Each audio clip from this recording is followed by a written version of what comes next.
what's up YouTube? So in today's video, I'm going to show you kind of my daily / weekly routine of feeding all of my animals. I chose Saturday today because that's the day I feed my snakes. And then I'm going to go through all of my animals. My dogs get fed twice a day. My tortoise also gets fed twice a day. And then my geckos and tarantulas get fed 2 to 3 times a week. And then of course the snakes are once a week. So I chose today because it's kind of like my busiest day. And it's also kind of like my housekeeping day where I change out like a lot of the water bowls and clean and spray and all that other stuff. I do also do that during the week as well, but Saturdays just is the day that I change everything. And Luca, you just licked the camera. You just licked the camera. Saturdays is the day I do everything, including water changes for the fish tank, which I already did, so I'm not going to film that. I give them pellets usually on the weekdays when I'm really busy, and then frozen food during the weekend, or just whenever I have free time. But for the sake of this video, I'm just going to use the pellets. Alright, so we got the Hikari Betta Bio Gold, and then the Hikari Micro Pellets. And then we also have the Hikari Sinking Wafers. These two are the same containers. So first I'm going to do the micro pellets for this fish tank here. This is my 10-gallon community tank. There's the 2 gold barbs and then the 1 green lantern platy. And I also have 3 peppered Corydora catfish swimming around on the bottom. Usually I grab a pinch of the micro pellets and then dunk them in the water. And then I also grab the sinking wafers. I grab 2 or 3 of these, 1 for each Cory. And I throw these in there as well. And then now all the fish can go and eat. I also grab 2 of these wafers. Lucas, stop barking, please. What do you want? I grab 2 of these wafers and I throw them in this riparium tank for the panda cories that are in here. That's Mr. Spartacus swimming around. He is my half-moon elephant ear betta fish. He has grown a lot since I first got him. I showed him in the video where I built this tank, and you can see his fins have grown a crazy amount. He's got those huge elephant ear fins. This is what the tank looks like. I've got plants growing up like crazy. This wandering Jew's doing really well. This philodendron type plant, and then the peace lilies back here with some pothos plants, and then this camille plant, I believe. The roots have grown a lot. I have had to trim some of them back, but for the most part, this aquarium is doing really well. So let's go ahead and feed Spartacus the Betta Bio Gold.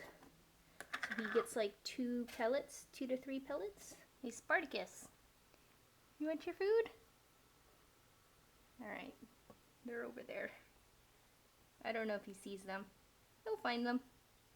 He'll find them eventually. I also have another betta fish down here that I haven't introduced yet. His name is Oscar. This is Oscar. I'm shining a flashlight on him so that you can see. He is a double tail betta fish, but he chewed off his tail. I think it was too long for him, or maybe he was just stressed. I don't know. He did this when I first got him. Anyway, they are healing up nicely. Hopefully they'll grow back long, because you can see his colors are brilliant blue and bright orange, red, so hopefully he gains his tail back. We'll go ahead and feed him as well. There he goes. Now we have the mice to feed. First up is in the nursing box. In this box I have Celeste, who is currently nursing her litter. I did take half of the litter to be food for Carlisle, but then the other remaining 7 are here to be food for Peaches, so they're growing out to size. These guys are about 2 weeks old now, 2.5 weeks. They've already opened their eyes, starting to wean off of the mom to eat food. Look at this adorableness. They're so freaking cute. Alright, you need to get off. Come on down. There you go. Cute little thing. Ooh, their food bowl is dirty. That means we gotta clean it out. Ah! You go out. So I already gone ahead and filled up their now clean food dish with some lettuce. I'm going to add some of this rodent lab blocks to the mix, as well as some rodent seed mix. Then I can also add some pasta, just to give them a fun chew treat. That's just to help them grind down their teeth. I can also add in these ferret treats. They have some extra protein for the mice to grow. As well as some mealworm sunflower seed mix. This is actually made for birds, but the mice also get some benefits from the protein of the sunflower seeds as well as the mealworms. So now they have a good variety of different types of foods. Put in the food here for them. Usually I do use a taller jar for the mom when she's nursing, but since I'm actually raising these mice up so that they can start weaning off of her, I need to use a shallower one just so that they can reach the food. And we'll put back their hide. Look at them running around. Here's another cute shot of the mice before I leave them. All the babies are feeding well. Look how cute they are. Then we have the other two mice. That's Max, the white male, and Luna is over there in her hide. Their food bowl looks dirty as well, so I'm going to clean that out. Look at all that poop in there. So here's their food. It's essentially the same mix as I gave to the nesting box. There you go, Max. This is the jar I usually use for the nesting box because I don't have another water dish. But like I said earlier, it's too tall for the baby mice to get to, so the adults get it instead. And since I have this extra paper towel tube laying around, I'm just going to throw it in there for them. They like to chew it up. Ah, sorry, Luna. I scared her. Their wheel also needs to be cleaned out. Nice clean wheel. 3 minutes later, and the mice are done. And then for the Crested Geckos, I just pull up a deli cup from here, and then a little water bottle cap. This cap is going to be for the baby, and the larger deli cup is for Pickle. This is where I keep all the Crested Gecko food in my fridge so that it lasts longer. I have all the different formulas that Pangea makes. This is the Pangea Fruit Mix Complete. This is the banana and apricot flavor. I also have the breeding formula, which Pickle does not like, but the baby will eat it. I also have the watermelon mix. What else? This is the fruit mix with insects. I also have the banana and papaya flavor, as well as Rapashi, which they also like. Today I'm going to use the watermelon flavor because I haven't used it in a while. I like to alternate between the different flavors so that they don't get bored. I just pour the powder into the deli cup and then spritz it with enough water so that it forms a ketchup consistency paste. Then I mix it up with a chopstick, which is hard to do since I'm holding the camera with one hand. This is what the finished product looks like. A little thick and not too runny. Dab a little for the baby Crested Gecko, and then their food is done. This is what Pickle's enclosure looks like. It's a 55-gallon long, and it's right next to the mice. So then I open her enclosure, and the next thing I do is remove her old food, and then spray it down.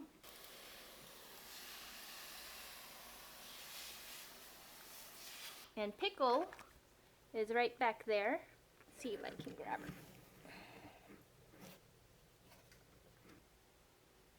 Alright. So this girl is finally done laying eggs. When I got her, she had already been bred by a male. She was kept in with a male since she was a juvenile, which I don't believe in doing because then they get pregnant too early. But she has laid eggs almost every month, every other month for the past year. And she is now done. So she's finally gaining her weight back. Let's put her back in. I usually like to put her on the hammock because that's the only time she ever uses it. Is when I put her on there. She never uses it. I just like it because it's pretty. Then we got to put her food in. There we go. Then we move on to the baby. So out of all of the eggs that she laid throughout the year, half of them were duds and half of them were actually fertile. A few did make it to hatching, but didn't survive because I didn't notice them in their incubating container until they had already passed. So let's remove this guy's food. Jesse, don't eat it. And see if we can find him. Here's the baby. He was born in October and it's March now, so he's about 5 months old, but he is still the size of a hatchling. He hasn't really grown much. I don't know why, because he is eating and pooping. The only thing that I've noticed that's wrong with him is he does have an underdeveloped jaw. I don't know if you can see it in the camera here, but his bottom jaw is a little shorter than his top, so he does have like a really giant overbite. I don't know if that's an incubation error or maybe Pickle just has bad genes. And he just jumped onto my book, so we will leave him here. Pickle was originally a Petco gecko, so I don't know if that contributed to his deformity. He doesn't have any kinks or anything crooked tail-wise, so I don't think it's metabolic bone disease.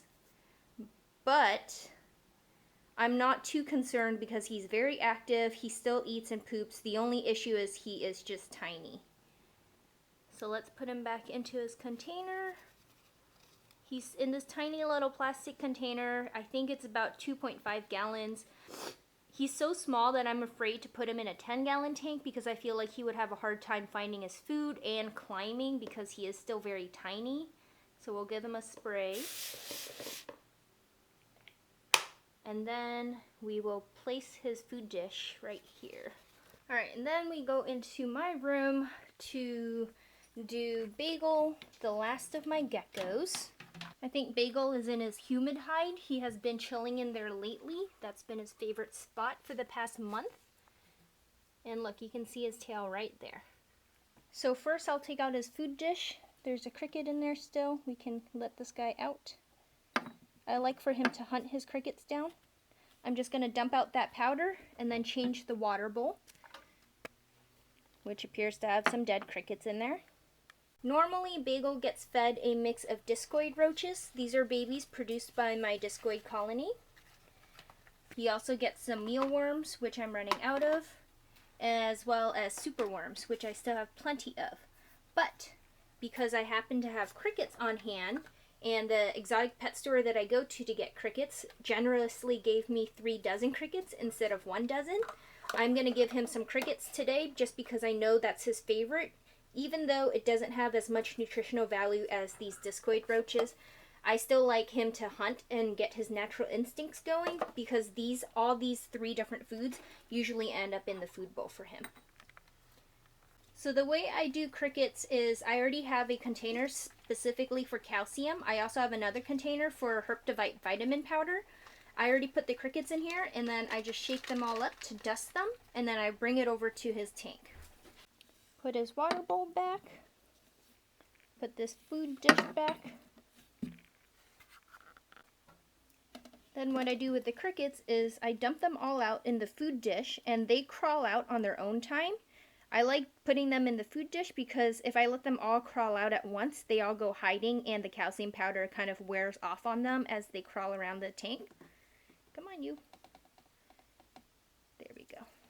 This way they actually stay in the dish so that they can keep that calcium powder on. And Bagel will notice these crickets eventually. Moving down the rack, we have Hoppy, my leopard tortoise hatchling. He's actually about 6 months now, 5 to 6 months old, so he's not really hatchling, but more of a juvenile. His food dish is right here. It is all messy. I put these slate tiles in there just so that he wouldn't keep getting the food into the rectobark and making it mold. So we'll take this food out and replace it with some fresh vegetables. Hoppy gets fed twice a day for breakfast and dinner time. I like to replace it when I get home so that he still has fresh vegetables. So he gets the spring mix and no spinach in there because spinach is not good for tortoises. I also have some hibiscus flowers that grew outside as well as a cactus pad. These are spineless prickly pear cactus, but they still have little hairs that irritate my skin, so I usually shave them off with a knife before I give it to him. And then for the hibiscus flowers, I usually rip up the petals into more manageable sized pieces for him to eat. And I also have some hibiscus leaves for him too. Yes, Luca, I know it's dinner time for you. Then for extra protein, I add in some Missouri powder that I crushed up from the kibble. You can also sprinkle some calcium powder on here. Hoppy rotates through different types of powders. This is calcium with D3. This is just regular calcium without D3 so that he doesn't get too much of it. This is the Herptovite vitamin powder that I was talking about earlier. And then in here is just some hibiscus dried leaves that I crushed up into a powder. I also have some TNT tortoise powder coming into the mail. That is a mix of different weeds and flowers that tortoises eat so that they can get their extra vitamins added into their food as well. In addition to the Missouri diet, he also gets the Grassland tortoise food that Zoo Med makes. These are just compressed pellets of different types of hays and grasses. Basically what I do for these is I soak them in warm water for about 25 minutes to let it break down to make it easier for him to eat, and then I sprinkle it all over his food. And then this is the Missouri tortoise diet that I was talking about, but this is what I take and I crush up with a hammer to turn into a powder for him. Then we put his food back into his enclosure, and then we take him out for his daily soak. Hoppy gets soaked once a day, usually when I get home. This is to help hydrate him, help his shell get hydrated, as well as give him a chance to poop in the warm water, which helps stimulates their bowels. Here is Hoppy soaking. It is warm water and it's filled only up to his bottom scutes. So I let him sit here for about half an hour and I continuously pour water over his shell to keep him hydrated. And this method I've been doing since I first got him, and it has actually helped to halt his pyramiding right here. It's a little smoother. After Hoppy is done with his soak, I put him back in his enclosure and I leave him to find his dinner.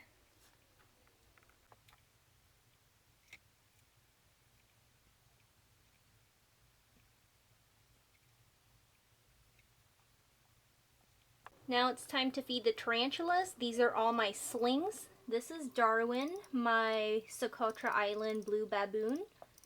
This is the Monocentropus balfouri. Then I have Taco and Beans. Both are Chilean rose tarantulas, or the rose hair tarantula. Grammostola rosea. Over here is a jar of dirt. You can't see him, but there is a Brachypelma vagans in there, the Mexican red rump. Last of my slings is Curly, my curly hair tarantula, or the Honduran curly hair. Brachypelma albopilosum. He's dug himself a tunnel in this corner here. And that's him moving around. Look how cool that is. It wraps all the way around.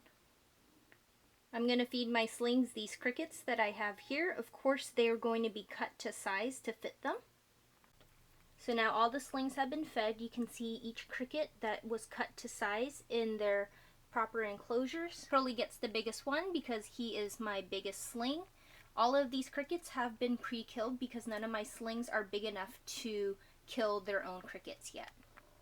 Now we move on to feed my bigger tarantulas. This is Rio, my Brazilian salmon pink, or Lasiodora parahybana. We also have Fra, my Chilean rose, another Grammostola rosea. As you can tell, this is my favorite species because I already have 3 of them. Kind of hard to tell, but that is Cowboy, my Texas tan, Aphanopelma anax. And I think he still has a live cricket from the last time I fed him, so I'm not going to feed him today. I will just feed Rio and Fra. Actually, I lie. Rio also hasn't eaten her cricket. It is now dead in the corner, so I will have to fish that out later. But I'm not going to feed her one then because she didn't eat this one from the day before. Alright, so there's the cricket I just dropped in for Fra, who's the only adult tarantula that has been eating for me. Normally, tarantulas only need to be fed a few times a month, but I only feed mine in spurts whenever I have crickets from the exotic pet store that I get them from. Oh, there's a kill. That was a good one. So my tarantulas get fed maybe once or twice a month, but they get fed smaller crickets in larger amounts. And then sometimes they go about 1 to 2 months without feed, which is fine because that's how they feed in the wild. Next up, I've got my 2 booger heads right here. We've got booger number 1, booger number 2, they're starting to pester me for their dinner because they kind of have an internal clock to tell them when it's time. So I'm going to go ahead and start getting their food ready. They get frozen patties. It's raw because they do eat raw. And oh shoot, I forgot to thaw them out. Alright, so then when this happens, I just give them kibble. And for kibble, they get a cana. But Luca, you need to go out of the kitchen first. Come on, out. Thank you. Have manners. And then Jasper, you go in the room. Jasper gets fed last. Good boy, Jas. And Luca gets fed first. Sit. This is the way I've always done it, so that way they can expect when they're going to get their food. They each get 1/2 cup of Acana dry. Luca gets a little bit more. Jasper gets a little less. They're about 3 pounds difference in weight. Luca down. Good boy. Okay. And the only difference between their breakfast and their dinner is that during breakfast, they get their glucosamine vitamins. Jasper gets the high-end Dasequin because he actually has arthritis in his knee. And Luca just gets the cheap Cosequin because that's just preventative for him. If I want to be a little extra, I will add in some Greek yogurt into their meals. Give them some probiotics. So they get like a little dollop of Greek yogurt. Luca also gets some Greek yogurt. Alright, are you done? All finished? How do you have yogurt on your... He has yogurt on his eyebrows. You're silly. Alright, so then I kick Luca out. Luca, I think you're done. Come on. Out you go. Come on. I kick him out of the kitchen. Out. Alright. And then we wait for Jasper, who's being very patient. Good boy. Okay. So it's like this rotating system. Jasper, lay down. Down. Good. Wait. Wait. Look. Look. Good job. Okay. Okay. You can eat your food. Alright. And before I forget to thaw out their food for tomorrow, I'm just going to do it now. So I just thaw out this patty and then I cut it in half. They each get half per meal. And I put it in the fridge. I'm usually supposed to do this after each meal so that I don't forget, but obviously I did. And that's why I have the dry kibble in case I am too busy to remember to do it. This is the brand of dog food that I use for their raw patties. I like Primal because it comes in a lot of different formulas. Currently they're on turkey and sardine. But I also give them the venison formula, the duck, and the lamb formula as well. Somehow I lost all the footage of me preparing the rats for the snake, so I'm just going to quickly go over what I have. First up, I have 1-day-old mice pinkies. These are for Carlisle. Some of these I got from my mice breeding project. Carlisle gets 2 of those each week. I also have some of these black ones that I produced myself. The pink ones are the ones that I bought. These are peach fuzzy mice for Liam. These are about 3 to 5 days old. Next up is the rat fuzzy. This is for Peaches to eat, and I only have 1 of them left, and that's why I'm raising those baby mice so that they can be a little bit bigger so that I can have food for Peaches. Then I have Wean Rats. These are for Atlas and Oyster. They're about the size of an adult mouse. So technically I could breed adult mice, but I don't have the capacity for that currently. After that is the small rat. This is what I feed Milano. He gets 1 of those. All these balls get 1 per week. And then next biggest one is I have the medium rats. This is for tofu. Then what I do with the frozen rats is I dump them all in this plastic container, fill it up with warm water, and wait for them to completely fully thaw. Then I fill it up with hot water to warm them up, and I feed it to the snakes. While I am waiting for the rats to thaw, I'm going to water my bioactive vivariums. This is Carlisle's tank, my ribbon snake, and this is Liam's tank, my black rat snake. And then these are just plants that I am growing out for a future dart frog vivarium that I am also currently building.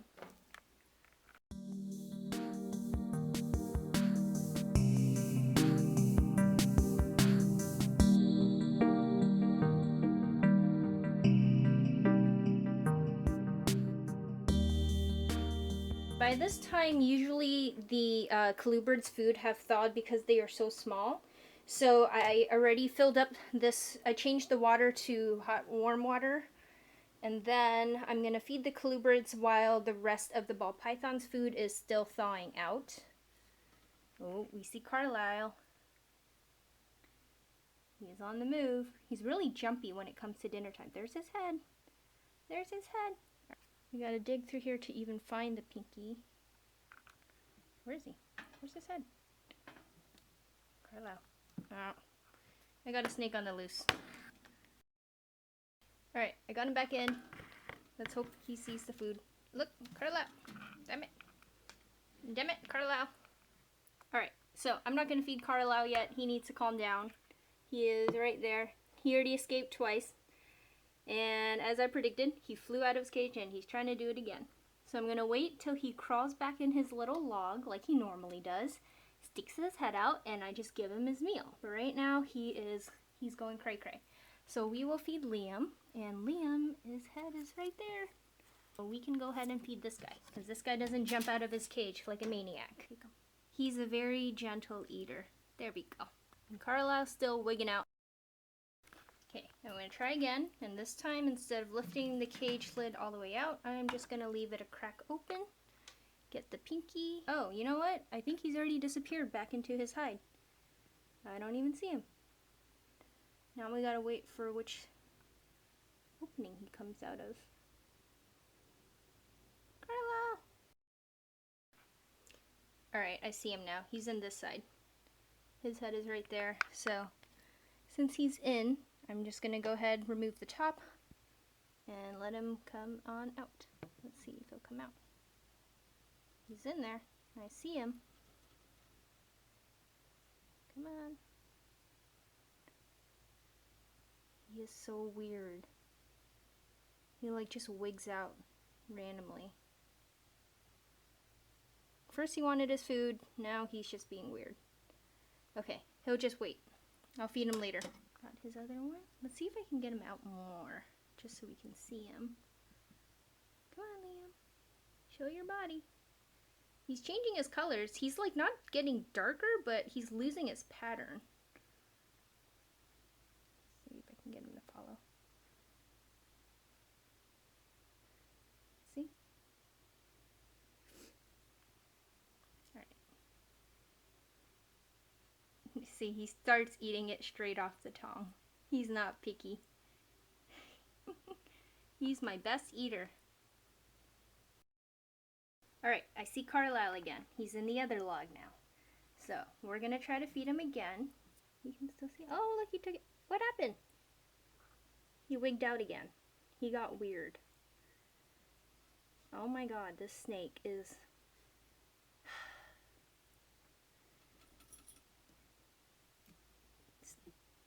There you go. I'm gonna start prepping the balls. There's Tofu, she's already out. Atlas, some of these smaller snakes, the way I like prep for feeding is I just kind of remove their hide box. This way they're out in the open so that they can see the food and I can see them. There's Atlas.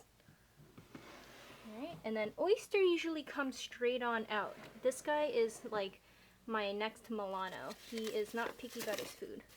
So I can see his nose right there. He'll come on out when I start feeding the other snakes, so I don't really bother with him. Milano's already out. And then Peachy, I'm not going to film him eating because he's already having such a hard time with his meals. So I'm just going to take this out so that you guys can see him.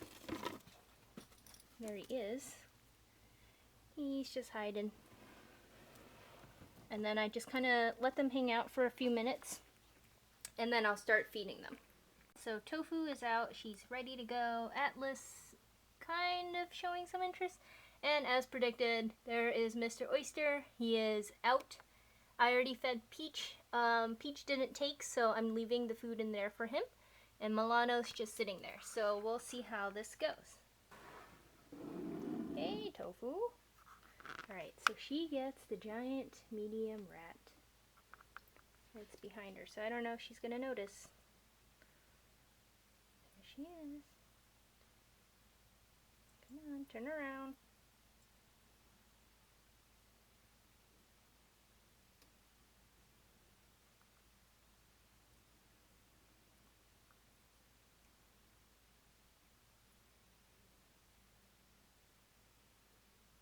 take it?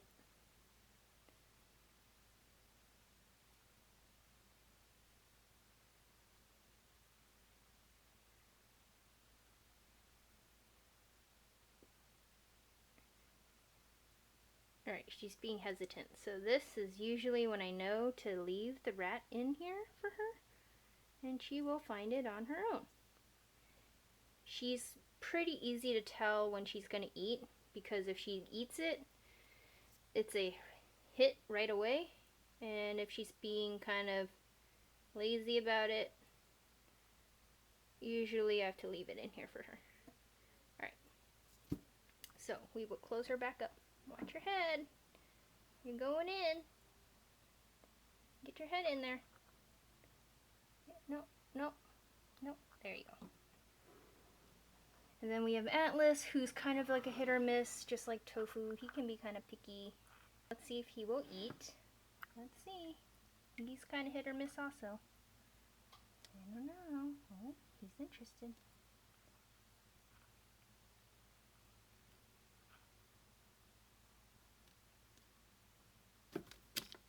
Nope. Okay, well, that was more of like a fear strike than a strike. So we'll leave it there for him. Oyster is going to come out of his tub. He is very anxious to eat.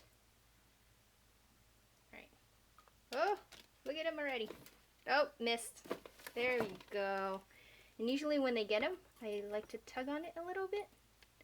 Make it seem like the rat is still alive, and he will eat it. I've never had an issue with this guy. Never really had an issue with Milano either. The thing with Milano is he does have a wobble, so sometimes he misses. Oh, I still have Carlisle's pinky in there. I forgot. Alright, he's already out of the tub. Let's see if he'll go back in. There we go. Come on, Milano. Oh, there's the wobble. He went in the opposite direction. He definitely wants it. He's never really missed a meal for me. I think once he missed a meal for me. Milano. Alright.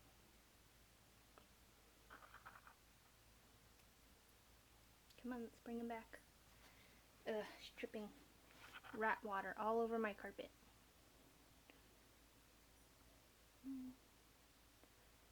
Can you get it? Can you see it? There we go. Alright, where's the rat? There's the rat's head. Bring him back in, jiggle it a little bit, and that's it. That is all of my snakes, except for Carlisle's second meal, which he only takes if I see him again, and I do see him. He's out right there, so I will give it to him. Let's see if he'll come out and get him. Come on, Carlisle. Oh, I see him. He's coming out. Let's see if he'll take it. There we go. Alright, thank you so much for watching this video. Leave a comment if you have any questions, and don't forget to subscribe if you like this content.